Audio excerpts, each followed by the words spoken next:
Good afternoon. Good afternoon. Good afternoon, Good ma'am. afternoon, ma'am. Good afternoon, ma'am. Good afternoon, ma'am. Good afternoon.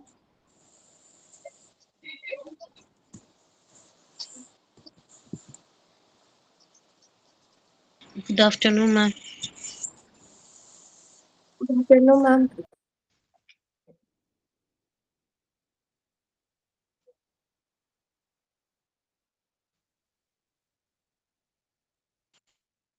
PDF കാണാമോ? കാണാം മാം.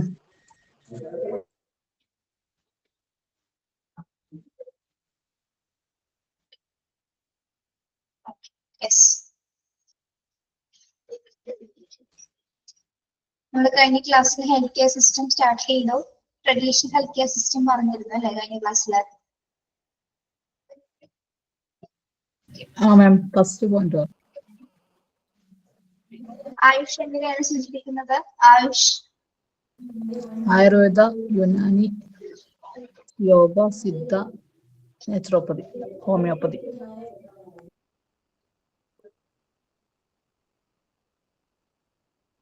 ആയുഷ് എന്താണ്? Ayurveda, yoga, Unani, Siddha, naturopathy, homeopathy. Okay. Next നോക്കാം. Modern allopathic health care system in India. Modern health care system in India. Okay. കഴിഞ്ഞ ക്ലാസ്സിൽ നമ്മൾ പറഞ്ഞിരുന്നല്ലേ അതൊക്കെയാണ് ഇതിൽ include ചെയ്യുന്നത് മോഡേൺ ഹെൽത്ത് കെയർ സിസ്റ്റത്തില്? Modern health care system in India includes public sector, private sector and uninformal network of care providers. അതൊക്കെയാണ് public sector വരുന്നുണ്ട്, പ്രൈവറ്റ് ഉണ്ട്, അതുപോലെ തന്നെ കെയർ പ്രൊവൈഡേഴ്സ് ഉൾപ്പെടുന്നതാണ് മോഡേൺ ഹെൽത്ത് കെയർ സിസ്റ്റം എന്ന് പറയുന്നത്. Okay. India's health system can be categorized into 3 distinct phases.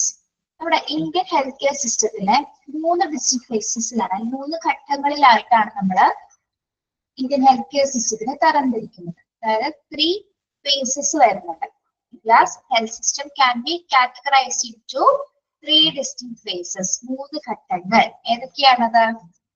The initial phase of 1947 to 1983. ആദ്യത്തെ ഘട്ടം എന്ന് പറയുന്നത് പ്രാരംഭഘട്ടം എന്ന് പറയുന്നത് ഏതാണ്? 1947 മുതൽ 83 വരെയുള്ള ഫസ്റ്റ് ആദ്യ കാലഘട്ടമാണിത് ഇനീഷ്യൽ ഫേസ് എന്ന് പറയുന്നത്. ഇനി സെക്കൻഡ് ഫേസ് എന്താണ്? The second phase of 1983 to 2000. The second phase of 1983 to 2000. 1983 മുതൽ 2000 വരെയുള്ള കാലഘട്ടമാണ് രണ്ടാമത്തെ ഫേസ്, രണ്ടാം ഘട്ടം എന്ന് പറയുന്നത്. Then third phase എങ്ങനെയാണ്? The third phase post 2000. Initiation post 2000 ആണ് the third phase എന്ന് പറയുന്നത്. അപ്പൊ ഓരോ ഫേസസിൽ ഈ 3 ഘട്ടങ്ങളിൽ എന്താണ് ആരോഗ്യ മേഖലയിൽ പല വിധത്തിലുള്ള മാറ്റങ്ങൾ സംഭവിച്ചിട്ടുണ്ട്. ഓക്കെ. ഓരോ ഘട്ടത്തിൽ എന്തൊക്കെയാണെന്നുള്ളത് നമുക്ക് നോക്കാം. പറയുന്നത് കേൾക്കുന്നുണ്ടോ? ക്ലിയർ ആണോ voice?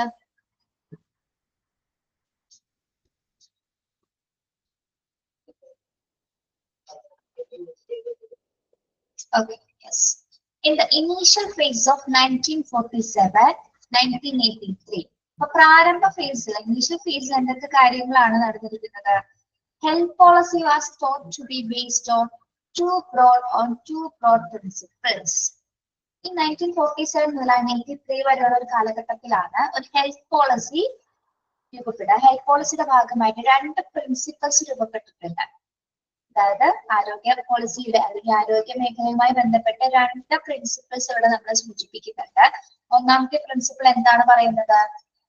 No one should be denied health care because of the lack of pay. Second one, it was the moral duty of the state to provide health care to the people despite so moderate achievements. First principle എന്താണ്? No one should be denied health care because of the lack of pay. എന്താണ് ആദ്യത്തെ principle പറയുന്നത്? പണമില്ലാത്തതിന്റെ പേരിൽ ആർക്കും തന്നെ ആരോഗ്യ പരിരക്ഷ അല്ലെങ്കിൽ ആരോഗ്യ പരിരക്ഷ നിഷേധിക്കാൻ പാടുള്ളതല്ല അല്ലെ? പൈസ ഇല്ല എന്ന് പറഞ്ഞിട്ട് ആരോഗ്യ എന്തെങ്കിലും സിറ്റുവേഷൻസ് അസുഖം വന്നു കഴിഞ്ഞാല് എന്താണ് അത് അവരുടെ ആരോഗ്യാവസ്ഥയെ നിഷേധിക്കാനായിട്ട് പാടുള്ളതല്ല. No one should be denied healthcare because of the lack of pay. പണമില്ലാത്തതിന്റെ പേരിൽ ആരോഗ്യ പരിരക്ഷ നിഷേധിക്കാനായിട്ട് പാടുള്ളതല്ല. അതാണ് first principal. Then second one എന്താണ്? It was the moral duty of the state to provide healthcare to the people. എന്താണ്, ആരുടെ ഉത്തരവാദിത്തമാണ് ജനങ്ങളുടെ ആരോഗ്യം സംരക്ഷിക്കുക എന്ന് പറയുന്നത്? ആരുടെ ഡ്യൂട്ടിയാണ്? യെസ്, സ്റ്റേറ്റിന്റെ ഡ്യൂട്ടിയാണ് അല്ലെ. It was a moral duty to state to provide health care to the people. സംസ്ഥാന നമ്മുടെ രാജ്യത്തിന്റെ സ്റ്റേറ്റിന്റെ ഡ്യൂട്ടിയാണ് ജനങ്ങളുടെ ആരോഗ്യ സംരക്ഷണം നിലനിർത്തുക എന്നുള്ളത്. അവരുടെ ആരോഗ്യം സംരക്ഷിക്കപ്പെടുന്ന പറയുന്നത് തന്നെ സ്റ്റേറ്റിന്റെ മോറൽ ഡ്യൂട്ടീസിൽ വരുന്നതാണ്. ഓക്കെ, ഈ ഒരു പ്രിൻസിപ്പിൾസ് എന്താണ്? This phase of moderate achievements. അപ്പൊ ഈ ഒരു കാലഘട്ടത്തിൽ 1947 മുതൽ 83 വരെയുള്ള ഒരു കാലഘട്ടത്തിൽ എന്താണ്, ഒരുപാട് മാറ്റങ്ങൾ, ഒരുപാട് മോഡറേറ്റ് ആയിട്ടുള്ള അച്ചീവ്മെന്റ്സുകൾ ആരോഗ്യ മേഖലയിൽ ഉണ്ടായിട്ടുണ്ട്. അതായത് ഈ രണ്ട് പ്രിൻസിപ്പിൾസിന്റെ അടിസ്ഥാനത്തിൽ എന്താണ്, ഒരുപാട് വ്യത്യാസങ്ങൾ വന്നിട്ടുണ്ട്. Okay, yes. അപ്പൊ ഫസ്റ്റ് ഫേസ് എന്ന് പറഞ്ഞാൽ ഏത് കാലഘട്ടം മുതൽ ഏത് കാലഘട്ടം വരെയാണ്? 1947 to 1983. ഇനീഷ്യൽ ഫേസ് അല്ലെ, ഇനീഷ്യൽ ഫേസ് പ്രാരംഭഘട്ടം 1947 മുതൽ 83 വരെയുള്ള ഘട്ടമാണ്. ഇവിടെ എന്താണ്, ഹെൽത്ത് പോളിസിയുടെ ഭാഗമായിട്ട് അവിടെ രണ്ട് പ്രിൻസിപ്പിൾസ് അവിടെ സൂചിപ്പിക്കുന്നുണ്ട്. എന്ത് പ്രിൻസിപ്പിൾസ് ആണ് അവിടെ പറയുന്നത്? No one should be denied healthcare because of the lack of pay. എന്താണ് പറയുന്നത്? No one should be denied healthcare because of lack of pay.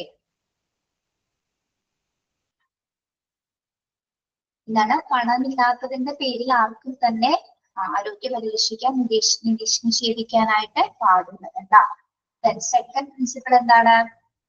സ്റ്റേറ്റിന്റെ ഡ്യൂട്ടിയാണ്, സ്റ്റേറ്റിന്റെ മോറൽ ഡ്യൂട്ടിയാണ് ജനങ്ങളുടെ ആരോഗ്യം സംരക്ഷിക്കുക എന്ന് പറയുന്നത് അല്ലെ. എന്താണ് ഈ രണ്ട് പ്രിൻസിപ്പിൾസ് എന്ന് പറയുന്നത്? പൈസ ഇല്ലാത്തതിന്റെ പേരിൽ ആർക്കും ആരോഗ്യ സംരക്ഷണ സംവിധാനങ്ങൾ നിഷേധിക്കാൻ പാടുള്ളതല്ല. അതോടൊപ്പം തന്നെ എന്താണ്, സ്റ്റേറ്റിന്റെ ഡ്യൂട്ടിയാണ് ജനങ്ങളുടെ ആരോഗ്യം എന്ന് പറയുന്നത്. യെസ്. ഓക്കെ, ഫസ്റ്റ് ഫേസ് മനസ്സിലായോ? ആദ്യത്തെ ഘട്ടം മനസ്സിലായോ? ക്ലിയർ ആണോ? യെസ്.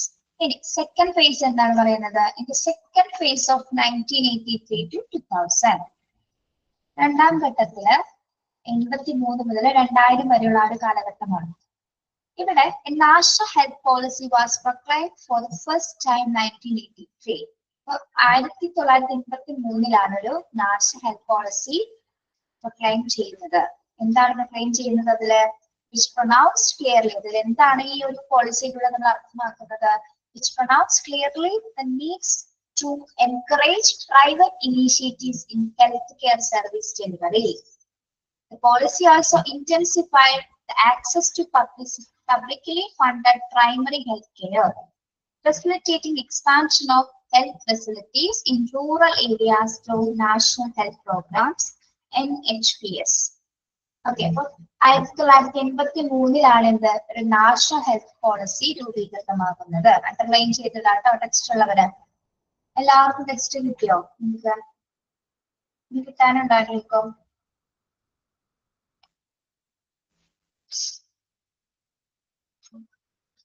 കിട്ടിയിട്ടുണ്ട് അല്ലെ?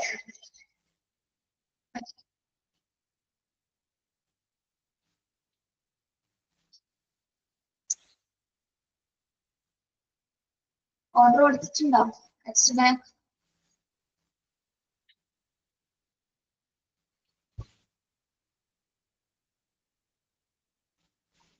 ഓക്കെ, ശരി. അപ്പൊ ഈ പോളിസിയിലൂടെ എന്താണ് നമ്മൾ അർത്ഥമാക്കുന്നത്? which pronounced clearly the need to encourage private initiative in healthcare service delivery. അതായത് ഹെൽത്ത് കെയർ സർവീസിലേക്ക് ആരെയാണ് ഇതിലേക്ക് കൊണ്ടുവരുന്നത്?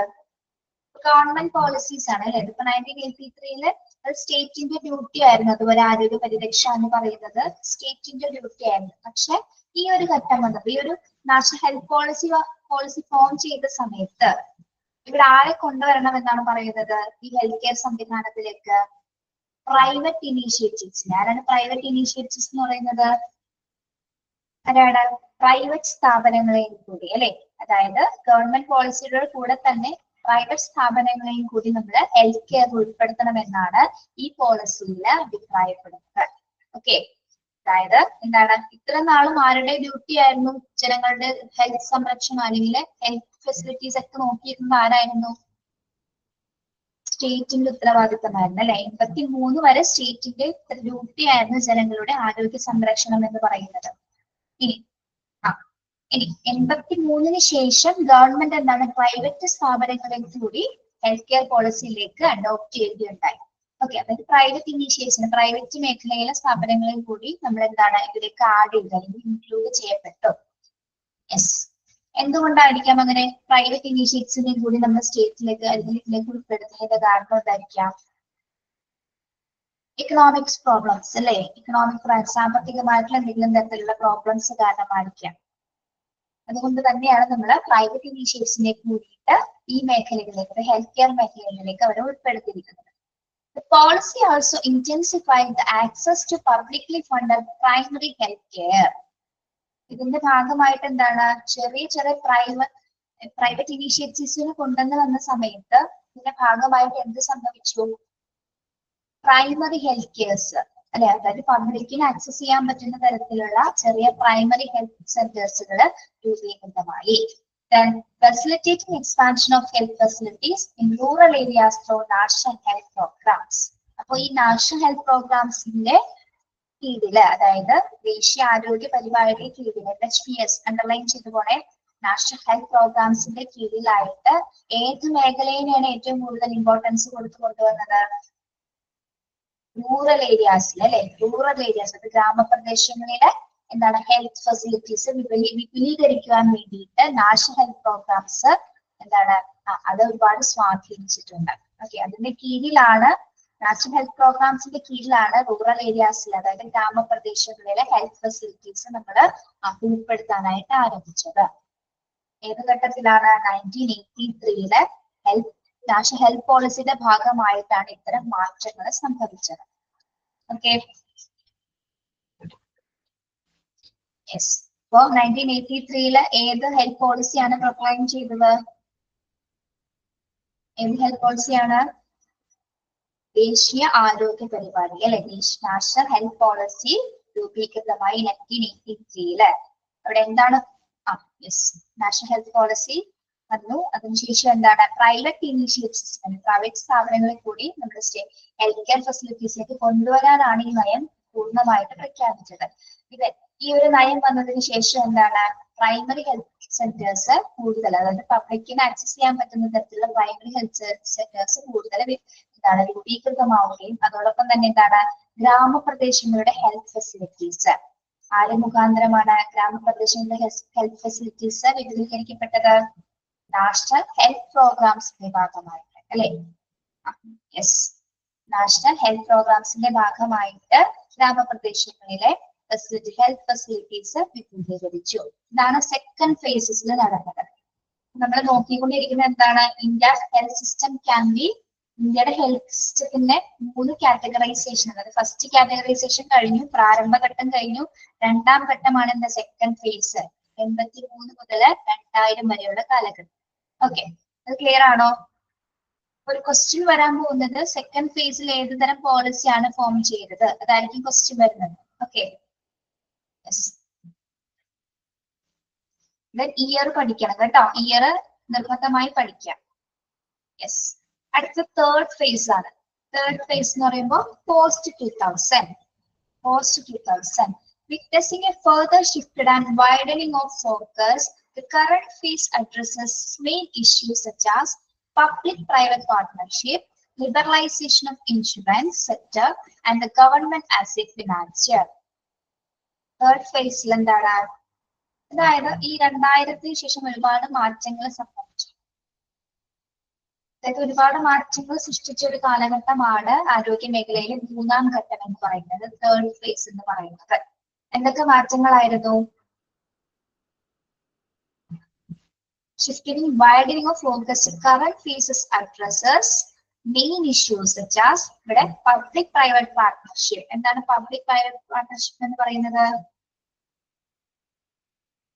ആരോഗ്യ മേഖല എങ്ങനെയുള്ളതായി മാറി? PPP കേട്ടിട്ടുണ്ടോ നിങ്ങള്? PPP എന്താണ്? Public private partnership. Yes.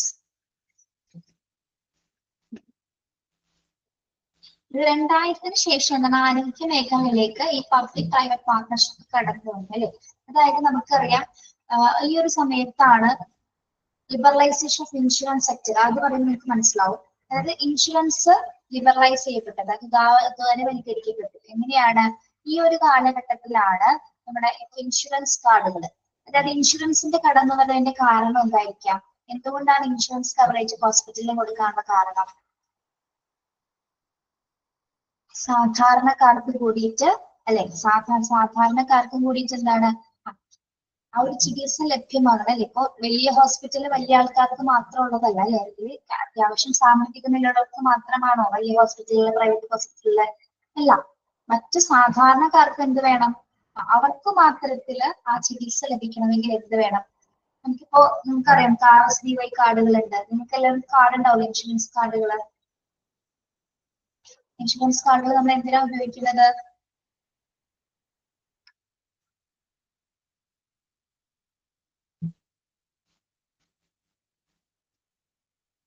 Financial ആയിട്ട് ഇപ്പൊ നമുക്കിപ്പോ പ്രൈവറ്റ് ഹോസ്പിറ്റലിൽ ഇപ്പൊ പ്രത്യേക ട്രീറ്റ്മെന്റിന് പോകണമെങ്കിൽ നമുക്ക് എന്താണ് സാധാരണക്കാർക്ക് അത് പറ്റില്ല. ഇൻഷുറൻസ് കവറേജസ് ഉണ്ടെങ്കിൽ എന്താണ് നമുക്കത് സാധ്യമാകും. ഓക്കെ, അപ്പൊ ഗവൺമെന്റിന് എന്താണ് എല്ലായിടത്തും എത്തിച്ചേരാനായിട്ട് എല്ലാ കാര്യങ്ങളും ചെയ്തു തരാനായിട്ടുള്ളത് പറ്റില്ല. അപ്പൊ അവിടെ എന്താണ് പബ്ലിക്കും പ്രൈവറ്റും കൂടി അല്ലെങ്കിൽ ആ ഒരു പാർട്ട്ണർഷിപ്പ് ഉണ്ടെങ്കിൽ മാത്രമേ എന്താണ് അവിടെ ആരോഗ്യ മേഖല നമുക്ക് മികച്ച രീതിയിൽ നടത്താനായിട്ട് സാധിക്കും. ഓക്കെ, അപ്പൊ ഈ കാലഘട്ടത്തിലാണ് എന്ത് ഇൻഷുറൻസിന്റെ ആ ഒരു ലിബറലൈസേഷൻ സംബന്ധിച്ചതോടുകൂടി എന്താണ് കുറെ പേർക്ക് എന്താണ് ഇൻഷുറൻസ് സംവിധാനം വന്നതുകൂടി കുറെ പേർക്ക് ആരോഗ്യ പരിരക്ഷ ലഭിക്കാൻ തുടങ്ങി അല്ലെ? നമുക്ക് ഇഷ്ടമുള്ള ഹോസ്പിറ്റലിൽ പറ്റുന്ന ഹോസ്പിറ്റൽ കാർഡ് പിടിക്കും. നമുക്കറിയാലേ ഏതൊക്കെ ഹോസ്പിറ്റലാണ് കാർഡ് ഉള്ളതെന്ന്? ചില ഹോസ്പിറ്റലിൽ മാത്രം ഇപ്പൊ നമ്മുടെ ഇൻഷുറൻസ് കാർഡുകൾ അല്ലെങ്കിൽ ആരോഗ്യ ഇൻഷുറൻസ് കാർഡുകൾ പിടിക്കുന്നത്. അപ്പൊ അത്തരം ഹോസ്പിറ്റലിൽ പോകാനുള്ള ഒരു അവസരമാണ് അല്ലെ? സാധാരണക്കാർക്കും അത്തരത്തിലുള്ള ഹോസ്പിറ്റലിൽ പോകാനുള്ള ഒരു അവസരം കിട്ടുന്നത്. അല്ലാത്ത പക്ഷം എന്താണ് നമുക്ക് ഗവൺമെന്റ് ഹോസ്പിറ്റലിനെയാണ് സാധാരണക്കാരെ ആശ്രയിച്ചിരുന്നത്. Okay, yes. And government as a financial. അപ്പൊ ഈ ഘട്ടത്തില് ഗവൺമെന്റ് എന്തായിട്ടാണ് പ്രവർത്തിക്കുന്നത്? ഒരു ഫിനാൻഷ്യൽ എന്ന നിലയിലുമാണ് ഈ ഒരു 2000-ന് ശേഷമുള്ള ഘട്ടത്തില് ഗവൺമെന്റ് പ്രവർത്തിച്ചിരുന്നത്. അപ്പൊ തേർഡ് ഫേസ് എന്ന് പറഞ്ഞാൽ ഒരുപാട് മാറ്റങ്ങൾ സംഭവിച്ചിട്ടുള്ള ഒരു കാലഘട്ടമാണ് ആരോഗ്യ മേഖലയിലെ. എന്തൊക്കെ മാറ്റങ്ങളാണ് പ്രധാനമായും ഉണ്ടായത്? ഇഷ്യൂസ് ആണ് ഇവിടെ പറയുന്നത്. പബ്ലിക് പ്രൈവറ്റ് പാർട്ട്ണർഷിപ്പ് സംബന്ധിച്ചു അല്ലെ? പബ്ലിക് പ്രൈവറ്റ് പാർട്ട്ണർഷിപ്പ് ആരോഗ്യ മേഖലയിൽ ഏറ്റവും കൂടുതൽ വിപുലീകരിക്കപ്പെട്ടു. അതുപോലെ തന്നെ liberalisation of insurance sector liberalise ചെയ്യപ്പെട്ടു. അതോടൊപ്പം എന്താണ് government as a financer. Government ഒരു ഫിനാൻസർ എന്ന നിലയിലാണ് 2000-ന് ശേഷമുള്ള കാലഘട്ടത്തില് നിലകൊണ്ടത്. ഓക്കെ,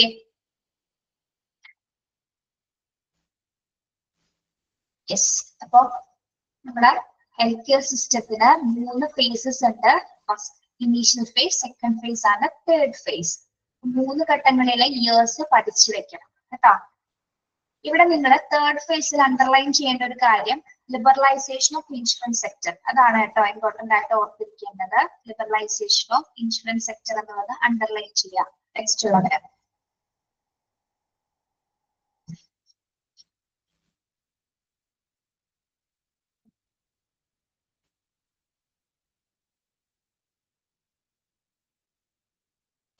ഇനി ആ 3 ഫേസസ് ഒന്ന് വായിച്ചു നോക്കി നിങ്ങൾ.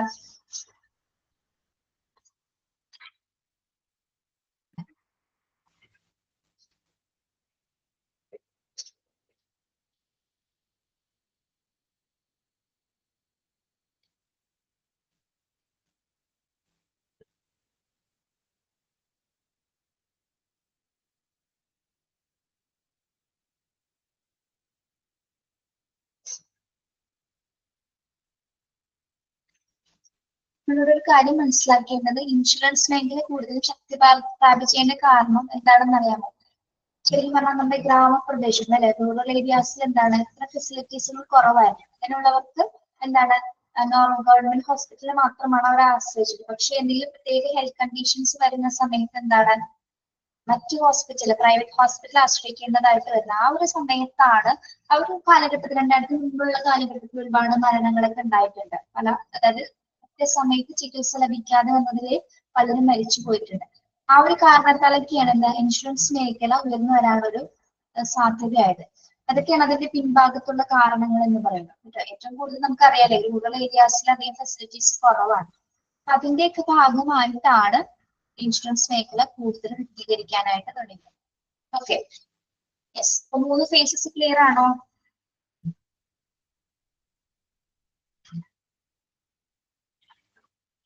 ഇനി നമുക്ക് നോക്കാം.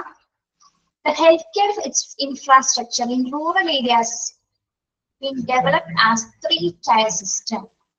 ഇനി നമ്മുടെ ആരോഗ്യ ഇൻഫ്രാസ്ട്രക്ചറിന്റെ ഭാഗമാണ്, അതായത് അടിസ്ഥാന സൗകര്യങ്ങളുടെ അടിസ്ഥാനത്തില് എന്താണ് ഹെൽത്ത് മേഖല, ആരോഗ്യ മേഖലയിൽ 3-tier സിസ്റ്റം നിലകൊള്ളുന്നുണ്ട്. 3-tier സിസ്റ്റം എന്ന് പറഞ്ഞാൽ എന്താണ്? 3 ഹെൽത്ത് ഭാഗം, അതായത് ഹെൽത്തിന്റെ ആരോഗ്യ അടിസ്ഥാന സൗകര്യങ്ങളുടെ ഭാഗമായിട്ട് ഒരു 3-tier സിസ്റ്റം നമ്മളിൽ നിലകൊള്ളുന്നുണ്ട്. അതായത് ഏത് ഏരിയാസിനെ കേന്ദ്രീകരിച്ചുകൊണ്ടാണ്? റൂറൽ ഏരിയാസിനെ കേന്ദ്രീകരിച്ചുകൊണ്ട്, അല്ലെ? റൂറൽ ഏരിയാസിനെ കേന്ദ്രീകരിച്ചുകൊണ്ട് ഹെൽത്ത് കെയർ ഇൻഫ്രാസ്ട്രക്ചേഴ്സ് ഒരു 3-tier സിസ്റ്റത്തിനെ സ്ഥാപിച്ചിട്ടുണ്ട്. എന്താണ് 3-tier സിസ്റ്റം എന്ന് നോക്കാം. ഓക്കെ, അപ്പൊ 3-tier എന്ന് പറയുമ്പോൾ 3 ഘട്ടങ്ങളാണ് ഇവിടെയും പറയുന്നത്. 3 സെന്റേഴ്സ് ആണ് ഇവിടെ വരുന്നത്. ഏതൊക്കെയാണ്? Sub centres, primary health centres and community health centres. Okay, rural ഏരിയാസിനെ കേന്ദ്രീകരിച്ചുകൊണ്ടുള്ള 3-tier സിസ്റ്റത്തിലെ ഫസ്റ്റ് സെന്റേഴ്സ് എന്ന് പറയുന്നത് എന്താണ്? സബ് സെന്റേഴ്സ് അഥവാ ഉപകേന്ദ്രങ്ങൾ.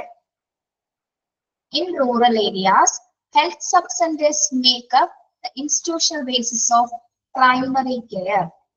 So, എന്തിനാണ് റൂറൽ ഏരിയാസിലെ സബ് സെന്ററിലെ ഉപകേന്ദ്രങ്ങൾ നിലകൊള്ളുന്നത്? ഇതിന് വേണ്ടിയിട്ടായിരിക്കാം നമുക്കൊരു പ്രൈമറി കെയർ നൽകുന്നത്, അല്ലെ? പ്രാഥമിക ചികിത്സ നൽകുന്നതിന് വേണ്ടിയിട്ടാണ് സബ് സെന്റേഴ്സുകൾ നിലകൊള്ളുന്നത്. It is typically perform basic medical services.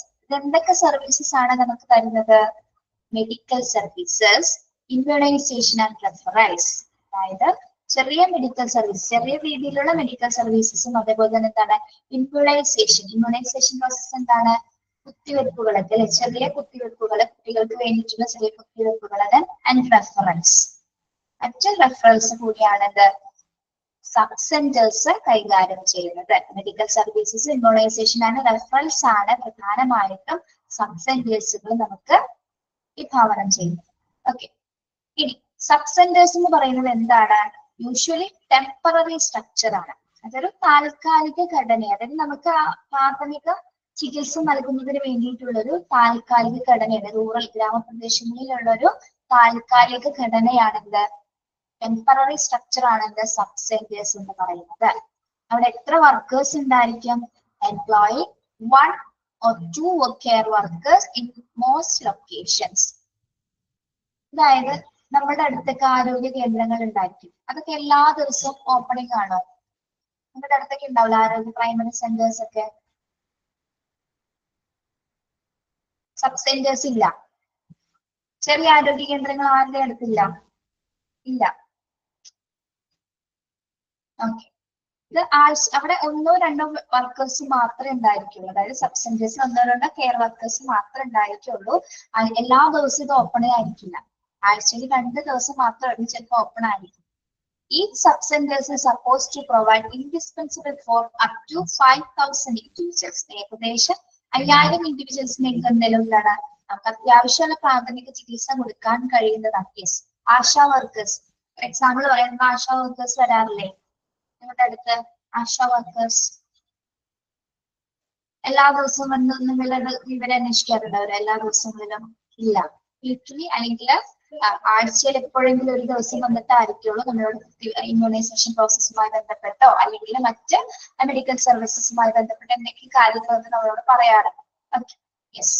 അപ്പൊ അതിന്റെ എക്സാമ്പിൾ നമുക്ക് ആശാ വർക്കേഴ്സിനെ പറയാം. മന്ത്ലി ആയിരിക്കും വൈറ്റമിൻസ് കൊടുക്കാനായിട്ട് കുട്ടികൾ എന്തെങ്കിലും എന്താണ് വെനസ്ഡേ ആ ഒരു ബുധനാഴ്ച ദിവസങ്ങളിലായിരിക്കും വൈറ്റമിൻസ് അല്ലെങ്കിൽ കുത്തിവയ്പ്പ് സംവിധാനങ്ങളൊക്കെ ഉണ്ടായിരിക്കും. ആ ദിവസം നമ്മൾ അതിന് മുന്നായിട്ട് നമ്മളെ വന്നവരെ ഇൻഫോം ചെയ്യും, ഇന്ന ദിവസം വരുന്നതെന്ന് പറയും, അല്ലെ? ആ ദിവസമായിരിക്കും ഡോക്ടേഴ്സ് അല്ലെങ്കിൽ ഹെൽത്ത് ഹോസ്പിറ്റലിൽ നാളെ വരുന്നത്, നമ്മൾ കുട്ടിയെ കൊണ്ടുവരണം എന്ന് പറയാറുണ്ട് അല്ലെ. യെസ്. പിന്നെ അതുപോലെ തന്നെ നമുക്ക് എന്തെങ്കിലും ഹെൽത്ത് ഇഷ്യൂസ് ഒക്കെ ഉണ്ടോ എന്നൊക്കെ പറയാനായിട്ട് നമ്മൾ സബ് സെന്റേഴ്സ് ആശ്രയിക്കാനുണ്ട്. ഇനി sub centres are complemented by community health workers under supervision of sub centres.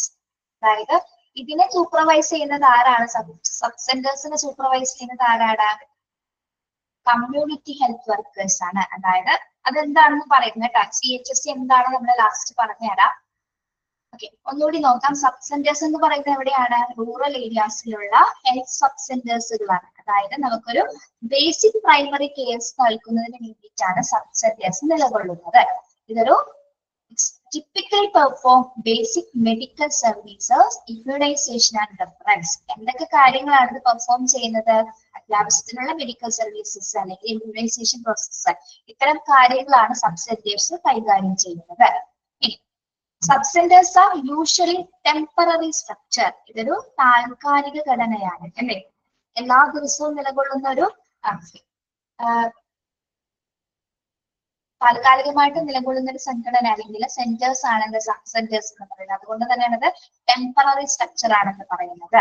ഇവിടെ എത്ര വർക്കേഴ്സ് വർക്ക് ചെയ്യുന്നുണ്ട്? ഒന്നോ രണ്ടോ കെയർ വർക്കേഴ്സ് മാത്രമായിരിക്കും സബ് സെന്റേഴ്സിൽ വർക്ക് ചെയ്യുന്നത്. Each sub-centers is supposed to provide indispensable for up to 5,000 individuals. അതായത് പരിശോധിക്കുന്ന ദിവസങ്ങളിൽ ഏകദേശം 5,000 പേരെങ്കിലും നോക്കുന്നതായിരിക്കും ആര്? സബ് സെന്റേഴ്സിൽ നമുക്ക് അത്രയും പേരെങ്കിലും നോക്കാനായിട്ട് സാധിക്കും. ഓക്കെ, പിന്നെ sub centres are complemented by community health workers under the supervision of sub centres.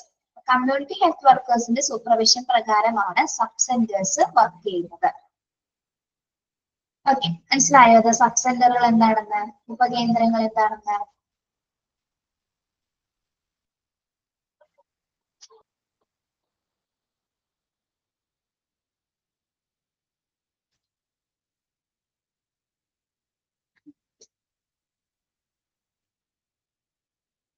Confusion ഒന്നും വരുന്ന കാര്യമില്ല, എളുപ്പമാണത്. ഇനി ഒന്നുകൂടെ പറയണോ? ഓക്കെ, ഇംഗ്ലീഷ് പറയാനിട്ടാണോ ഇത്? ബേസിക് പ്രൈമറി കെയർ ആണ് നമുക്ക് സബ് സെന്റേഴ്സ് തരുന്നത്. അതുപോലെ പറയാം, നമ്മുടെ ഹെൽത്ത് കെയർ സിസ്റ്റം, ഗ്രാമപ്രദേശങ്ങളിലെ ഹെൽത്ത് കെയർ സിസ്റ്റത്തിന് 3 രീതിയിലാണ് നമ്മൾ ക്ലാസിഫൈ ചെയ്യുന്നത്. ഒന്ന് sub centres, primary, community health centres. Sub centres എന്ന് പറയുന്നത് എന്താണ്? ഏത് തരത്തിലുള്ള ചികിത്സയാണ് അവർ നമുക്ക് തരുന്നത്? പ്രൈമറി കെയർ ആണ് കേട്ടോ. It provide basic primary care ആണ് നമുക്ക് ആര് തരുന്നത്? സബ് സെന്റേഴ്സ് തരുന്നത്. ഇനി എന്തൊക്കെ കാര്യങ്ങൾ അവർ നമുക്ക് പ്രൊവൈഡ് ചെയ്യുന്നുണ്ട്, ഏതൊക്കെ രീതിയിൽ അവർ പെർഫോം ചെയ്യുന്നുണ്ട്? അത്യാവശ്യമുള്ള മെഡിക്കൽ സർവീസസുകള്, ഇമ്മ്യൂണൈസേഷൻസ് ആൻഡ് റെഫറൻസ്, ഇത്തരം കാര്യങ്ങളാണ് സബ് സെന്റേഴ്സ് പ്രധാനമായിട്ട് ചെയ്യുന്നത്. ഇനി ഇതൊരു ടെമ്പററി സ്ട്രക്ചർ ആണ്. പിന്നെ എല്ലാ ദിവസവും വർക്ക് ചെയ്യുന്ന അല്ലെങ്കിൽ എല്ലാ ദിവസവും ആരോഗ്യ പരിപാലനം നൽകുന്ന ഒരു സെന്റർ അല്ല എന്ത് സബ് സെന്റേഴ്സ് എന്ന് പറയുന്നത്. അതുകൊണ്ട് തന്നെയാണ് അതിനെ ഇതൊരു യൂഷ്വലി ടെമ്പററി സ്ട്രക്ചർ എന്ന് പറയുന്നത്. ഇവിടെ എത്ര വർക്കേഴ്സ് വർക്ക് ചെയ്യുന്നുണ്ടാവും? 1-2 കെയർ വർക്കേഴ്സ് മാത്രമേ ഉണ്ടായിരിക്കുള്ളൂ. ഏകദേശം 5,000 ഇൻഡിവിജ്വൽസിനെങ്കിലും എന്താണ് അവർക്ക് ചികിത്സിക്കാനായിട്ട് സാധിക്കും. അതായത് അത് ഓപ്പണിംഗ് ചെയ്യുന്ന ദിവസങ്ങളിൽ അല്ലെ, കുത്തിവെപ്പൊക്കെ നമ്മൾ ഇമ്മ്യൂണൈസേഷൻ പ്രോസസ് ഒക്കെ വയ്ക്കുന്ന സമയത്ത് കുറെ ആൾക്കാരുണ്ടാവായിരിക്കും. ആ ഒരു പ്രദേശവുമായി ബന്ധപ്പെട്ട് കുറെ കുട്ടികൾ ഉണ്ടാവായിരിക്കും. ഏകദേശം 5,000 പേരെങ്കിലും എന്താണ് ചികിത്സിക്കാൻ ആ ഒരു സമയത്ത് പ്രതിരോധ കുത്തിവെപ്പ് കൊടുക്കാനുള്ള സൗകര്യങ്ങൾ എവിടെ ഉണ്ടായിരിക്കും? സബ് സെന്റേഴ്സിൽ ഉണ്ടായിരിക്കും. പിന്നെ ഇത് ആരുടെ സൂപ്പർവിഷന്റെ കീഴിലാണ് പ്രവർത്തിക്കുന്നത്? സബ് സെന്റേഴ്സുകള് കമ്മ്യൂണിറ്റി ഹെൽത്ത് വർക്കേഴ്സിന്റെ സൂപ്പർവിഷന്റെ കീഴിലാണ് സബ് സെന്റേഴ്സുകൾ വർക്ക് ചെയ്യുന്നത്. ഓക്കെ, മനസ്സിലായോ? ഇനി മനസ്സിലായില്ലെന്ന് പറയരുത്.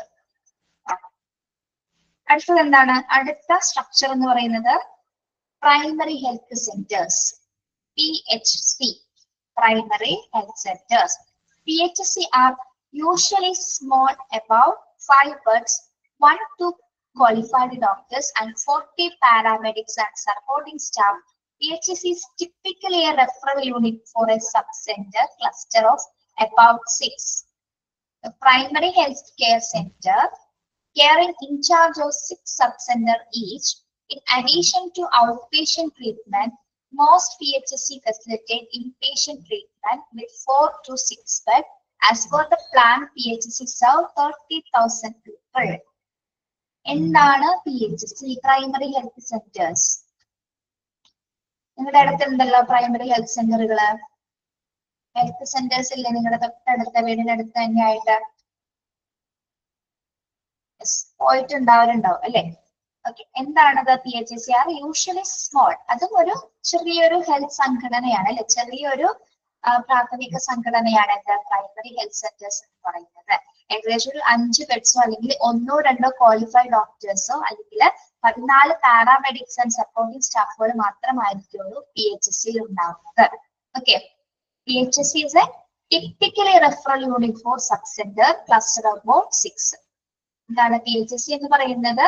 സബ് സെന്റേഴ്സുകളുടെ, അത് നമ്മൾ നേരത്തെ പറഞ്ഞ ഉപകേന്ദ്രങ്ങളുടെ ഒരു ക്ലസ്റ്റർ ആയിട്ട് അല്ലെങ്കിൽ ഒരു സബ് സെന്ററുകളുടെ ഒരു റെഫറൽ യൂണിറ്റ് ആയിട്ടാണ് PHC പ്രവർത്തിക്കുന്നത്.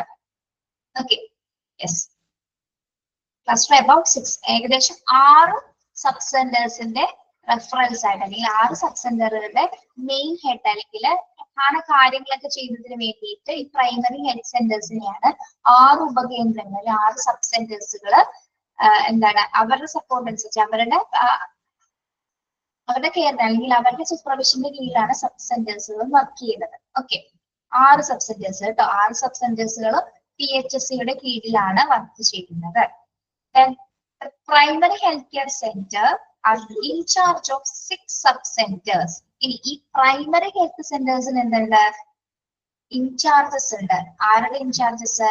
6 സബ് സെന്റേഴ്സിന്റെ 6 സബ് സെന്ററുകളുടെ ഇൻചാർജ് ആരാണ് വഹിക്കുന്നത്? പ്രൈമറി ഹെൽത്ത് സെന്റേഴ്സ് ആണ്. Okay, in addition to outpatient, most PHC facilitate inpatient treatment. ഇനി ഈ പ്രൈമറി ഹെൽത്ത് സെന്റേഴ്സിൽ ഔട്ട് പേഷ്യന്റ് ട്രീറ്റ്മെന്റ് നടക്കുന്നുണ്ട്, അതുപോലെ തന്നെ എന്താണ് ഇൻപേഷ്യന്റ് ട്രീറ്റ്മെന്റും നടക്കുന്നുണ്ട്. ഏകദേശം 6 ബെഡ്സ് 6 ബെഡ്സ് ഒക്കെ ആയിരിക്കും അവിടെ ഉണ്ടായിരിക്കുക. ഇനി as per the plan PHC serve 30,000 people. ഏകദേശം 30,000 പേരെങ്കിലും എന്താണ് ചികിത്സിക്കാനുള്ള സൗകര്യങ്ങള് പ്രൈമറി ഹെൽത്ത് സെന്റേഴ്സിൽ ഉണ്ടായിരിക്കുന്നതാണ്. അതായത് അത് ഓപ്പണിംഗ് ആവുന്ന ദിവസങ്ങളിൽ കേട്ടോ, നമ്മൾ എല്ലാ ദിവസത്തെ കാര്യമല്ല പറയുന്നത്. ഓപ്പണിംഗ് ആവുന്ന സമയത്ത് ഇത്രയും പേരെങ്കിലും നോക്കാനുള്ള ഫെസിലിറ്റീസ്, 30,000 പീപ്പിൾ എങ്കിലും നോക്കാനുള്ള ഫെസിലിറ്റീസ് പ്രൈമറി ഹെൽത്ത് സെന്റേഴ്സിൽ ഉണ്ടായിരിക്കും എന്നാണ് പറയുന്നത്. ഓക്കെ, അപ്പൊ നമ്മൾ പെട്ടെന്നൊക്കെ ഒരു പട്ടിയൊക്കെ കടിക്കുന്ന സമയത്ത് പെട്ടെന്ന് തൊട്ടടുത്തുള്ള ആരോഗ്യ കേന്ദ്രങ്ങളായിരിക്കും ആശ്രയിക്കുന്നത് അല്ലെ? പ്രൈമറി ഹെൽത്ത് സെന്റേഴ്സിലായിരിക്കും ചിലപ്പോൾ കൊണ്ടുവരുന്ന പൂച്ച വാങ്ങിയാലൊക്കെ പെട്ടെന്ന് അവിടെ പോയിട്ടായിരിക്കും ഇഞ്ചക്ഷൻ ഒക്കെ എടുക്കുന്നത്. Okay, yes. അപ്പൊ പ്രൈമറി ഹെൽത്ത് സെന്റേഴ്സ് എന്ന് പറഞ്ഞാൽ എന്താണ്? ഒരു സ്മോൾ ഹെൽത്ത് സെന്റർ ആണ് അല്ലെ? ശരിക്കും പറഞ്ഞാൽ ചെറിയൊരു ആരോഗ്യ ഘടനയാണ്. ഏകദേശം 5 ബെഡ്സ് അല്ലെങ്കിൽ 1-2 ക്വാളിഫൈഡ് ഡോക്ടേഴ്സ് മാത്രമായിരിക്കും അവിടെ ഉണ്ടായിരിക്കുക. കൂടാതെ ഡോക്ടേഴ്സിനെ കൂടാതെ എത്ര പേരുണ്ടായിരിക്കും? 14 പാരാമെഡിക്സ് ആൻഡ് സപ്പോർട്ടിംഗ് സ്റ്റാഫുകൾ PHCയിൽ ഉണ്ടായിരിക്കും. അവിടെ പറയാൻ മനസ്സിലായോ പറഞ്ഞത്?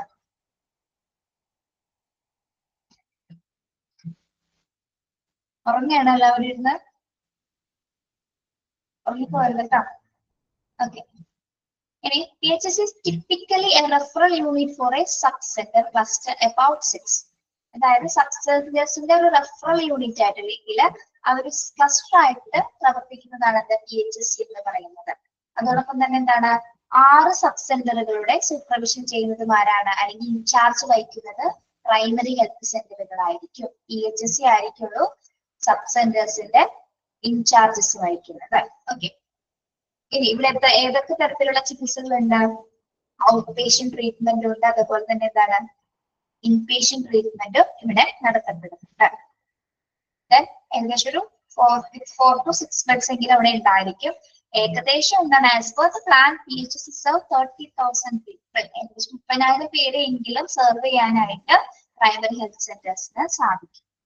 ഓക്കെ, യെസ്, മനസ്സിലായോ? പ്രൈമറി ഹെൽത്ത് സെന്റേഴ്സ് എന്താണെന്ന് എക്സ്പാൻഷൻ പഠിക്കണമല്ലോ. PHC എക്സാമിന് ചോദിക്കാറുണ്ട് പ്രൈമറി ഹെൽത്ത് സെന്റേഴ്സ്.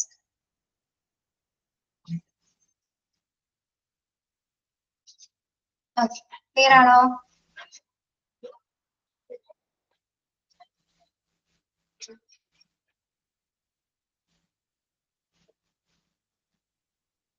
ക്ലിയർ. അടുത്തത് നമുക്ക് നോക്കാം കമ്മ്യൂണിറ്റി ഹെൽത്ത് സെന്റേഴ്സ്. എന്ന് പറയാമോ? കമ്മ്യൂണിറ്റി ഹെൽത്ത് സെന്റേഴ്സിന് ഒരു ഉദാഹരണം.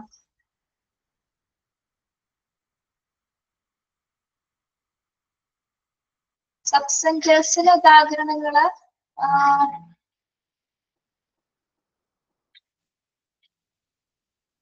ഇത് കമ്മ്യൂണിറ്റി ഹെൽത്ത് സെന്റേഴ്സിന്റെ ഉദാഹരണം എന്താണ് നമുക്ക് പറയാവുന്നത്? ഗവൺമെന്റ് ഹോസ്പിറ്റൽ ആണ് അല്ലെ? നമ്മുടെ ഗവൺമെന്റ് ഹോസ്പിറ്റലാണ് കമ്മ്യൂണിറ്റി ഹെൽത്ത് സെന്റേഴ്സിന്റെ എക്സാമ്പിൾ എന്ന് പറയുന്നത്. ഓക്കെ, സബ് സെന്റേഴ്സിൽ നമ്മുടെ പ്രാഥമിക ചെറിയ ആരോഗ്യ കേന്ദ്രങ്ങൾ കണ്ടിട്ടില്ലേ? ഇപ്പൊ റൂറൽ പ്രദേശങ്ങളിലെ ചെറിയ ഫെസിലിറ്റീസ് മാത്രമുള്ള സ്ഥലങ്ങൾ ഉണ്ടാവും. അതിനൊക്കെ നമുക്ക് അതിന്റെ എക്സാമ്പിൾ ആയിട്ട് പറയാം. അതായത് ചിലപ്പോ ആ ഒരു പ്രദേശവുമായി ബന്ധപ്പെട്ട് ചെറിയ ക്ലസ്റ്റേഴ്സ് പോലെ ഉണ്ടായിരിക്കും ഹോസ്പിറ്റലുകൾ. അപ്പോ കമ്മ്യൂണിറ്റി ഹെൽത്ത് സെന്റേഴ്സിന്റെ ഭാഗമായിട്ട് വരുന്നതാണ് നമുക്കറിയാം ഗവൺമെന്റ് ഹോസ്പിറ്റൽ. ഇപ്പൊ ഗവൺമെന്റ് ഹോസ്പിറ്റൽ എന്തൊക്കെ ഫെസിലിറ്റീസ് ഉണ്ട്? ഇപ്പൊ എന്തൊക്കെ ഫെസിലിറ്റീസ് ഉണ്ട്? പണ്ട് കാലത്തെ അപേക്ഷിച്ച് ഇപ്പോൾ ഒരുപാട് ഫെസിലിറ്റീസ് വന്നിട്ടുണ്ട്. ഒരുപാട് സൗകര്യപ്രദമായിട്ടാണ് ഇപ്പൊ ഹോസ്പിറ്റൽ ഉള്ളത്. യെസ്, നമുക്ക് നോക്കാം. കമ്മ്യൂണിറ്റി ഹെൽത്ത് സെന്റേഴ്സ് എന്ന് പറയുന്നത് എന്താണ്? Secondary sector of Indian health care system. അപ്പൊ CHSC അല്ലെങ്കിൽ കമ്മ്യൂണിറ്റി ഹെൽത്ത് സെന്റേഴ്സ് എന്ന് പറയുന്നതാണ് എന്താ? Secondary sector of Indian health care system contain rural hospitals and community health centres. ഇവിടെ എന്തൊക്കെ വരുന്നുണ്ട്? റൂറൽ ഹോസ്പിറ്റൽസും കമ്മ്യൂണിറ്റി ഹെൽത്ത് സെന്റേഴ്സും വരുന്നുണ്ട്. സെർവിംഗ് ഫോർ PHSC മാത്രമല്ല, സെർവിംഗ് ഫോർ PHSC 4 PHSനെയും 4 സെർവ് ചെയ്യുന്നുണ്ട്. കമ്മ്യൂണിറ്റി ഹെൽത്ത് സെന്റേഴ്സ് ആണ് സെർവ് ചെയ്യുന്നത്. ഇനി CHSC specialised medical service are main for എത്ര പീപ്പിൾസിനാണ്? 1,20,000 പീപ്പിൾ അല്ലെ? കമ്മ്യൂണിറ്റി, അതായത് നമ്മളിപ്പോ നിങ്ങൾ ഗവൺമെന്റ് ഹോസ്പിറ്റലിൽ പോവുകയാണെങ്കിൽ പണ്ട് ഉണ്ടായിരുന്ന പോലത്തെ സൗകര്യങ്ങളാണ് ഇപ്പോഴത്തെ കാലഘട്ടത്തിലുള്ളത്. അവിടെ പ്രൈവറ്റ് ഹോസ്പിറ്റലിനേക്കാളും ഭംഗിയായിട്ടാണ് ഇപ്പോഴത്തെ ഗവൺമെന്റ് ഹോസ്പിറ്റൽസ് കാണുന്നത് അല്ലെ? എല്ലാ സൗകര്യങ്ങളും കാഷ്വാലിറ്റി മുതൽ അല്ലെങ്കിൽ ഏത് ഡിപ്പാർട്ട്മെന്റ്സ് എടുത്ത് നോക്കിക്കഴിഞ്ഞാൽ എന്താണ്? വളരെ ശുചിത്വം ഉണ്ടായിരിക്കും, അതുപോലെ ഹൈജീനിക് ആയിരിക്കും. പിന്നെന്താണ്? എല്ലാ ഫെസിലിറ്റീസ് കൂടിയിട്ടായിരിക്കും അതിനകത്ത്. എല്ലാ തന്നെ എക്യുപ്മെന്റ്സ് ഉപകരണങ്ങളും എല്ലാം തന്നെ അതിനകത്ത് ഉണ്ടായിരിക്കും. ഓക്കെ, എല്ലാ സ്പെഷ്യലൈസ്ഡ് ആയിട്ടുള്ള എക്യുപ്മെന്റ്സ് അടങ്ങിയതാണ് ഇപ്പോഴത്തെ നമ്മുടെ ഗവൺമെന്റ് ഹോസ്പിറ്റൽസ് 24 hours വർക്കിംഗ് ആണ് അല്ലെ? യെസ്, ഏകദേശം 1,20,000 പേരെങ്കിലും ചികിത്സിക്കാനുള്ള സൗകര്യങ്ങൾ ഇപ്പോ നമ്മുടെ കമ്മ്യൂണിറ്റി ഹെൽത്ത് സെന്റേഴ്സിനുണ്ട്. Community health centers are supposed to have at least 30 beds, an operation theatre, a laboratory, X-ray facilities, as well as a team of 4 medical specialists. അപ്പോൾ ഇവിടെ 30 beds ഉണ്ടാവും എന്നാണ് പറഞ്ഞിരിക്കുന്നത്. പക്ഷെ 30 beds അല്ല, അതിൽ കൂടുതൽ ഉണ്ടാവും അല്ലെ? ഗവൺമെന്റ് ഹോസ്പിറ്റലിൽ ഇപ്പൊ എടുത്ത് നോക്കിക്കഴിഞ്ഞാൽ എന്താണ്? 30 beds മാത്രമല്ല, അതിൽ കൂടുതൽ സൗകര്യങ്ങളുള്ള ബെഡ്സുകൾ അല്ലെങ്കിൽ സൗകര്യങ്ങൾ ഇപ്പൊ ഹോസ്പിറ്റലുണ്ട്. അതോടൊപ്പം തന്നെ പിന്നെ എന്താണ്? ഒരു ഓപ്പറേഷൻ തിയേറ്റേഴ്സ് ഉണ്ടായിരിക്കും, ലബോറട്ടറി, എക്സ്റേ ഫെസിലിറ്റീസ് ആൻഡ് പിന്നെന്താണ്? സ്പെഷ്യലൈസ്ഡ് ആയിട്ടുള്ള 4 മെഡിക്കൽ ഓഫീസേഴ്സ് ഉണ്ടാവും, 4 മെഡിക്കൽ ടീംസ് ഉണ്ടായിരിക്കും. അപ്പൊ നമുക്കറിയാം ഇപ്പൊ ഗവൺമെന്റ് ഹോസ്പിറ്റൽ കാഷ്വാലിറ്റി മാത്രമല്ല, എല്ലാ വിഭാഗങ്ങളും ഉണ്ട് അല്ലെ? എല്ലാ ഡിപ്പാർട്ട്മെന്റ്സ് ഉണ്ട്, ഓർത്തോ ഉണ്ട്, പീഡിയാട്രിക് ഉണ്ട്, ഗൈനക്കോളജിസ്റ്റ് ഉണ്ട്, ജനറൽ മെഡിസിൻ ഉണ്ട്, എല്ലാ ഫെസിലിറ്റീസും ഉണ്ട്. എല്ലാ തരം സ്പെഷ്യലിസ്റ്റുകൾ ഇപ്പൊ ഗവൺമെന്റ് ഹോസ്പിറ്റലിൽ ലഭ്യമാണ്. Okay, yes. Community health centres ആണ്, ഡെന്റിസ്റ്റ് എല്ലാം ഉണ്ട്, ഓങ്കോളജി ഉണ്ട്, ഓർത്തോ ഉണ്ട്, ഒപ്താൽമോളജി ഉണ്ട്, എന്തൊക്കെയാണ്? പീഡിയാട്രിക്സ് ഉണ്ട്, ജനറൽ മെഡിസിൻസ് ഉണ്ട്. പുതിയൊരു ഇത് വന്നിട്ടുണ്ട്, ബിഹേവിയർ സയൻസ്, ഇതൊക്കെ വന്നിട്ടുണ്ട്, കാർഡിയോ ഉണ്ട്, ഒക്കെ ഉണ്ട് അല്ലെ? അപ്പൊ കമ്മ്യൂണിറ്റി ഹെൽത്ത് സെന്റേഴ്സിന് ഉദാഹരണം എന്ന് പറയുന്നത് എന്താണ്? നമ്മുടെ ഗവൺമെന്റ് ഹോസ്പിറ്റൽസുകളാണ് അല്ലെ? യെസ്. ഒരു കാര്യം പറഞ്ഞില്ല, നമ്മൾ ENT പറഞ്ഞില്ല, കിട്ടുപോയി. ഏറ്റവും പ്രധാനമായിട്ട് ഉണ്ടാവുന്നതാണ് ENT ഉണ്ടാവും അല്ലെ? യെസ്. അപ്പൊ ഇന്ത്യയുടെ secondary sector of health care system എന്ന് പറയുന്നത് ഏതാണ്? ഇന്ത്യയുടെ secondary sector of Indian health care system എന്ന് പറയുന്നത് കമ്മ്യൂണിറ്റി ഹെൽത്ത് സെന്റേഴ്സ് ആണ് കേട്ടോ, CHC ആണ്. Okay, secondary sector of Indian health care system എന്നൊരു ക്വസ്റ്റ്യൻ വന്നാൽ ഏതാണ് എഴുതേണ്ടത്? Community health centres. Okay, yes. എന്തൊക്കെയാണ് ഇത് കണ്ടെയ്ൻ ചെയ്യുന്നത്? ഇതിൽ എന്തൊക്കെ ഉൾപ്പെടുന്നു? Rural hospitals and community health centres. Rural ഹോസ്പിറ്റലുകളും അതേപോലെ തന്നെ കമ്മ്യൂണിറ്റി ഹെൽത്ത് സെന്റേഴ്സ് ആണ് ഇതിൽ ഉൾപ്പെടുന്നത്. ഇനി കമ്മ്യൂണിറ്റി HCHS അതായത് community health centres PHS 4 PHS 4 primary health സെന്റേഴ്സിനെ എന്താണ് സെർവ് ചെയ്യുന്നുണ്ട്. 4 പ്രൈമറി ഹെൽത്ത് സെന്റേഴ്സിനെ കമ്മ്യൂണിറ്റി ഹെൽത്ത് സെന്റേഴ്സുകൾ സെർവ് ചെയ്യുന്നുണ്ട്. PHS specialised medical service are made for 1,20,000 people. ഏകദേശം 1,20,000 പേരെങ്കിലും സെർവ് ചെയ്യാനുള്ള സൗകര്യം എവിടെയുണ്ട്? CHCയിലുണ്ട്. ഇനി ഏകദേശം അറ്റ്ലീസ്റ്റ് 30 ബെഡ്സുകൾ, അതോടൊപ്പം തന്നെ എന്താണ് operation theatres, laboratory, X-ray facilities as well as team of 4 medical specialist. ഇത്തരം സൗകര്യങ്ങൾ കൂടാതെ തന്നെ എന്താണ് operation theatre, laboratory, X-ray facilities and 4 medical സ്പെഷ്യലിസ്റ്റുകൾ അടങ്ങിയ ഒരു ടീമാണ് കമ്മ്യൂണിറ്റി ഹെൽത്ത് സെന്റേഴ്സിൽ ഉൾപ്പെടുന്നത്. ഓക്കെ,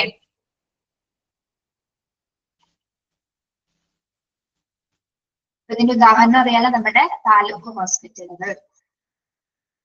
ഹെൽത്ത് കെയർ ഇൻഫ്രാസ്ട്രക്ചറിന്റെ അടിസ്ഥാനത്തിൽ നമ്മള് ത്രീ ടയർസിനെ കുറിച്ചിട്ടാണ് ഇപ്പൊ പറഞ്ഞത്. ഹെൽത്ത് കെയർ ഇൻഫ്രാസ്ട്രക്ചറുമായി ബന്ധപ്പെട്ട, അതായത് ആരോഗ്യ മേഖലയിലെ അടിസ്ഥാന സൗകര്യങ്ങളുമായി ബന്ധപ്പെട്ട് 3 സിസ്റ്റംസ് ആണ് നമ്മുടെ ആരോഗ്യ മേഖലയിൽ ഉള്ളത്. ഒന്ന് എന്തൊക്കെയാണ്? Sub centre, primary health centre, community health centre.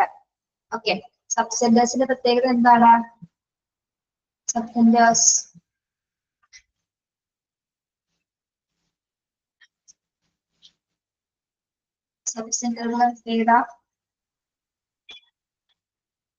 Primary care ആണ്. ഏതൊക്കെ തരം കെയറുകൾ തരുന്നുണ്ട്?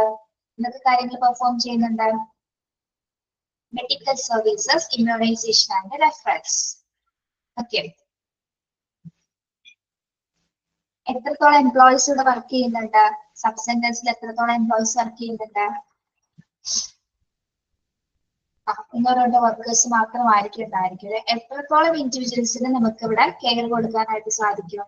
എത്ര ഇൻഡിവിജ്വൽസിന് കെയർ കൊടുക്കാൻ സാധിക്കും? 5,000 അല്ലേ? ഓക്കെ, സബ് സെന്റേഴ്സിനെ സൂപ്പർവൈസ് ചെയ്യുന്നത് ആരാണ്? സബ് സെന്റേഴ്സിനെ സൂപ്പർവൈസ് ചെയ്യുന്നത് ആരാണ്? CHC, കമ്മ്യൂണിറ്റി ഹെൽത്ത് വർക്കേഴ്സ് ആണ് അല്ലെ? കമ്മ്യൂണിറ്റി ഹെൽത്ത് വർക്കേഴ്സ് ആണ് സബ് സെന്റേഴ്സിനെ സൂപ്പർവൈസ് ചെയ്യുന്നത്. ഹെൽത്ത് വർക്കേഴ്സ് കേട്ടോ, കമ്മ്യൂണിറ്റി ഹെൽത്ത് വർക്കർമാരാണ് സബ് സെന്ററുകളെ സൂപ്പർവൈസ് ചെയ്യുന്നത്. ഇനി പ്രൈമറി ഹെൽത്ത് കെയർ എന്താണ്? Primary health centres PHC. ഇത് അങ്ങോട്ടും ഇങ്ങോട്ടും ഒന്ന് മാറിപ്പോരുത് കേട്ടോ. ചിലപ്പോ തുടക്കത്തിൽ ഒരു കൺഫ്യൂഷൻ തോന്നാം, പഠിച്ചു കഴിയുമ്പോൾ ശരിയായിരിക്കും. PHC സ്മോൾ യൂണിറ്റ് ആണ് അല്ലെ? ഇവിടെ എത്ര ഡോക്ടേഴ്സ് ഉണ്ടായിരിക്കും? 1-2 ഡോക്ടേഴ്സ് ഉണ്ടായിരിക്കുള്ളൂ. 40 പാരാമെഡിക്സുകളും സപ്പോർട്ടിംഗ് സ്റ്റാഫുകളും ഉണ്ടായിരിക്കും. PHS is a typical referral unit for a sub-center cluster of about 6. PHS 6 സബ്-സെന്ററുകളുടെ ഒരു ക്ലസ്റ്റർ ആയിട്ടാണ് വർക്ക് ചെയ്യുന്നത്. 6 സബ്-സെന്ററുകളുടെ ക്ലസ്റ്റർ ആയിട്ട് സബ്-സെന്റേഴ്സ് ആയിട്ടാണ് നമ്മുടെ ഒരു റെഫറൽ യൂണിറ്റ് ആയിട്ടാണ് പ്രൈമറി ഹെൽത്ത് സെന്റേഴ്സ് വർക്ക് ചെയ്യുന്നത്. ഇനി primary health centres are in charge of എത്ര ഇൻചാർജസ് ഉണ്ട് സബ് സെന്റേഴ്സിന്റെ? 6 സബ് സെന്റർ, 6 സബ് സെന്റേഴ്സുകളുടെ ഇൻചാർജ് വഹിക്കുന്നത് പ്രൈമറി ഹെൽത്ത് സെന്റേഴ്സ് ആണ്. ഓക്കെ, ഇനി ഏതൊക്കെ തരത്തിലുള്ള ട്രീറ്റ്മെന്റ് ഇവിടെ അവൈലബിൾ ആണ്? ഔട്ട് പേഷ്യന്റ് ട്രീറ്റ്മെന്റ് ഉണ്ട്, ഇൻ പേഷ്യന്റ് ട്രീറ്റ്മെന്റിനുള്ള ഫെസിലിറ്റീസും ഇവിടെ അവൈലബിൾ ആണ്. ഏകദേശം 6 ബെഡ്സ് ഉണ്ടായിരിക്കും. എത്ര പീപ്പിൾസിന് ഇവിടെ നമുക്ക് സെർവ് ചെയ്യാൻ സാധിക്കും? ഏകദേശം 30,000 പേരെങ്കിലും നമുക്ക് സെർവ് ചെയ്യാനായിട്ട് സാധിക്കും. ഇനി CHSC പ്രത്യേകത എന്താ?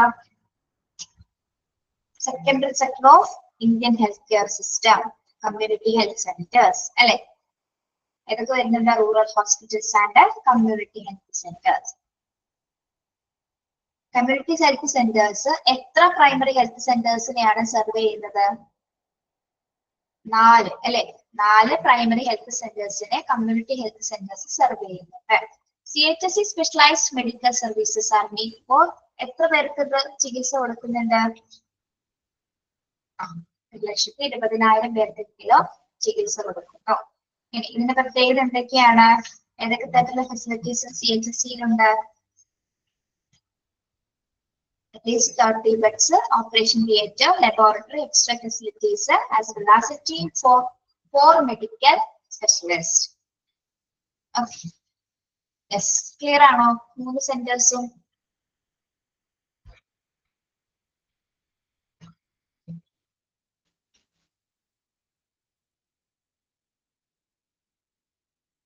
Yes.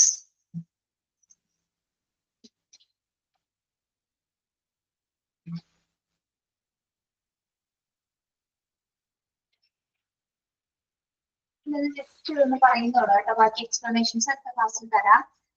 Health system infrastructure in India. നമ്മുടെ ഹെൽത്ത് സിസ്റ്റത്തിന്റെ അടിസ്ഥാന സൗകര്യങ്ങളുടെ അടിസ്ഥാനത്തില് ഏതൊക്കെ തരത്തിലാണ് അതിന്റെ ഒരു ഫ്ലോ ചാർട്ട് ആണ് ഇവിടെ കൊടുത്തിരിക്കുന്നത്. ഹെൽത്ത് സിസ്റ്റത്തിന്റെ ഇൻഫ്രാസ്ട്രക്ചറിന്റെ അടിസ്ഥാനത്തിൽ ഒരു ഫ്ലോ ചാർട്ട് ആണ് ഇവിടെ കൊടുത്തിരിക്കുന്നത്. ഇതിന്റെ ഏറ്റവും ഹയസ്റ്റ് ലെവലിൽ വരുന്നത് ഏതാണ്? നാഷണൽ ലെവൽ അല്ലെ? National level ministry of health and family welfare. അതിന് കീഴിൽ എന്താ? നാഷണൽ ലെവലിന് കീഴിൽ വരുന്നത് state level and UTS, union territories. State level and union territories. അതിന് കീഴിലാണ് ഏത് വരുന്നത്? ഡിസ്ട്രിക്ട് ലെവൽ അല്ലെ? ജില്ലാ തലം വരുന്നത് ഡിസ്ട്രിക്ട് ലെവലില്. ഡിസ്ട്രിക്ട് ലെവലിൽ നമ്മൾ എന്തായാലും പിന്നെയും അവിടെ രണ്ട് കാറ്റഗറൈസേഷൻ വരുന്നുണ്ട്. ഏതൊക്കെയാണ്? ഒന്ന് റൂറൽ ഏരിയാസും അർബൻ ഏരിയാസും. ജില്ലാതലത്തിന്റെ അടിസ്ഥാനത്തിൽ നമ്മൾ പിന്നെയും ക്ലാസിഫൈ ചെയ്യുന്നത് എങ്ങനെയാണ്? Rural areas. റൂറൽ ഏരിയാസിൽ ഏതൊക്കെ വരുന്നുണ്ട് നമ്മൾ പഠിച്ചത്?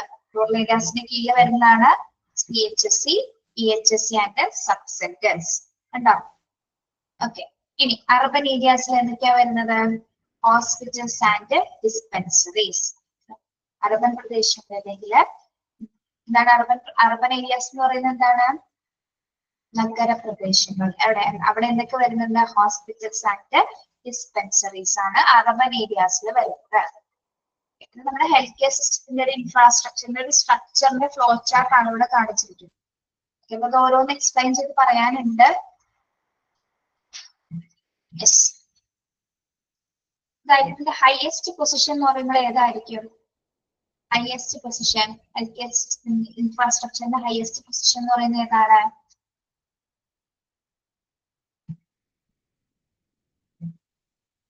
ഇതാണ് നാഷണൽ ലെവലാണ്. ദേശീയ തലത്തിലുള്ള അല്ലെ? National level ministry of health and family welfare. അതായത് എന്തിനു വേണ്ടിയിട്ടുള്ളതാണ്?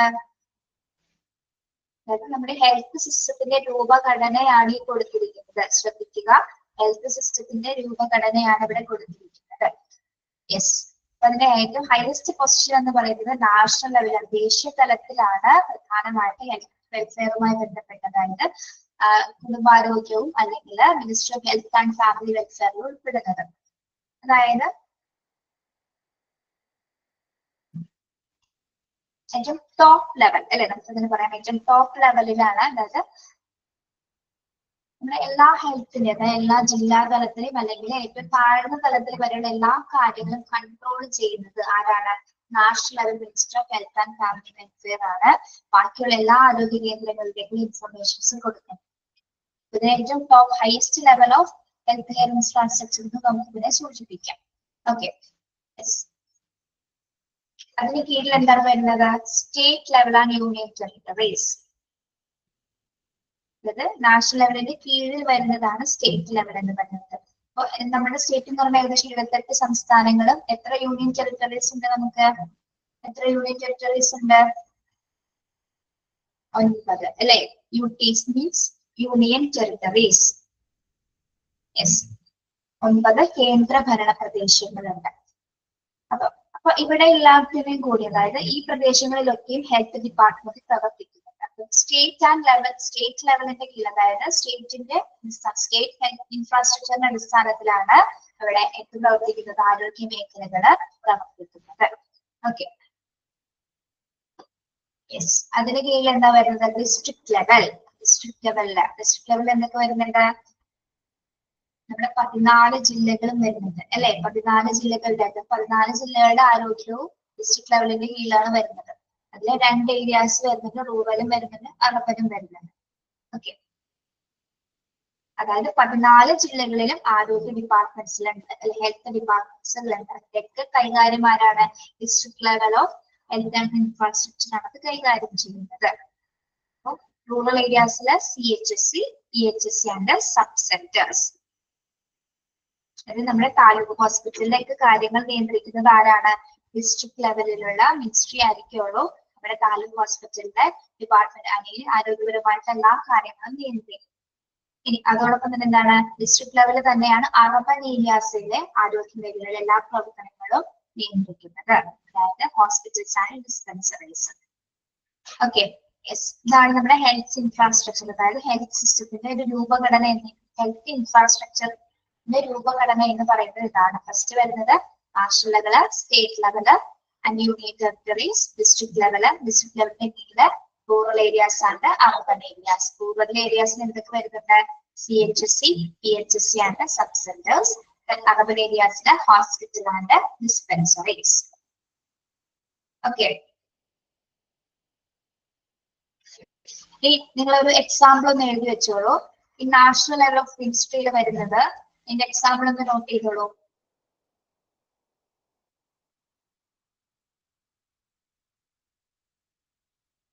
National AIDS control organisation.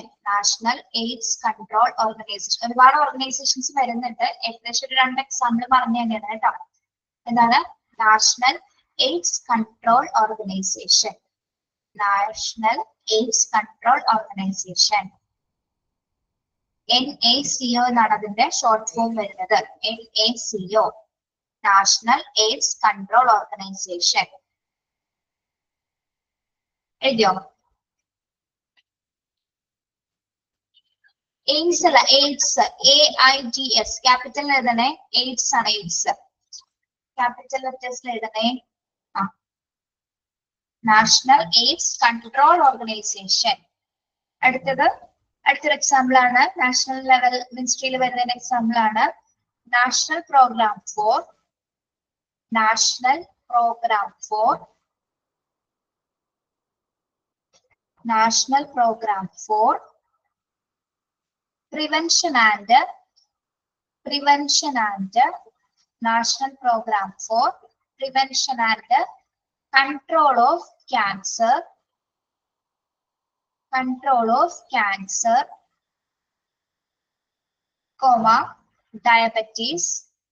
diabetes,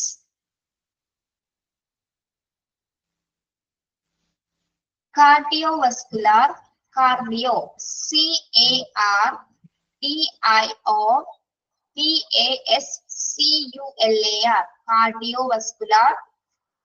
cardiovascular diseases and stroke. STROKE, stroke.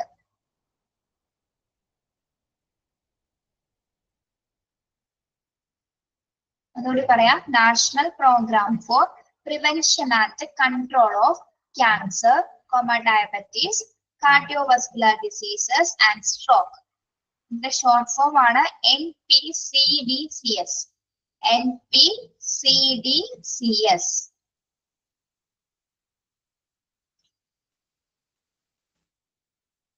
National ലെവലിൽ വരുന്നതിന്റെ എക്സാമ്പിൾ ആണ് കേട്ടോ നമ്മളിപ്പോ പറഞ്ഞത്. National AIDS control organisation and national program for prevention and control of cancer, diabetes, cardiovascular and diseases and stroke.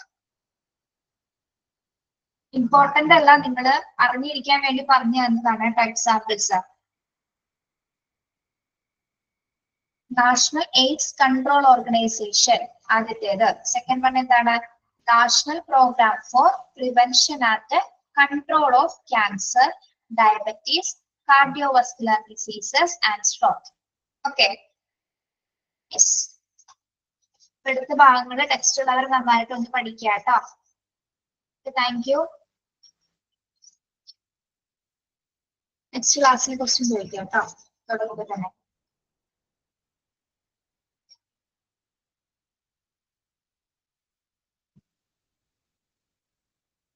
അടുത്ത ക്ലാസ്സിൽ കുറച്ചും കൂടി എക്സ്പ്ലെയിൻ ചെയ്ത് തരാം. Okay, thank you.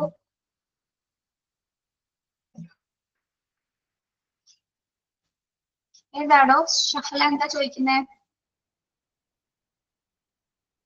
ഷഹല എന്താ ചോദിക്കുന്നത്?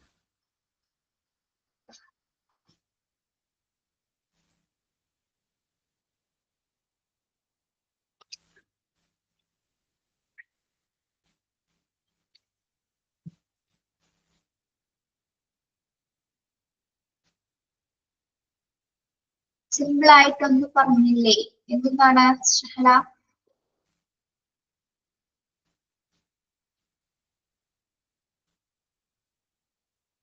മനസ്സിലായില്ല കേട്ടോ എന്താ ചോദിക്കുന്നേന്ന്.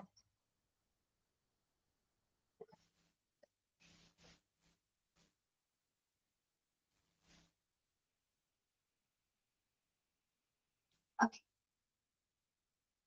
അപ്പൊ എന്തോ പറഞ്ഞെങ്കിൽ ക്ലിയർ ആയില്ല. Thank you so much. Have A nice day.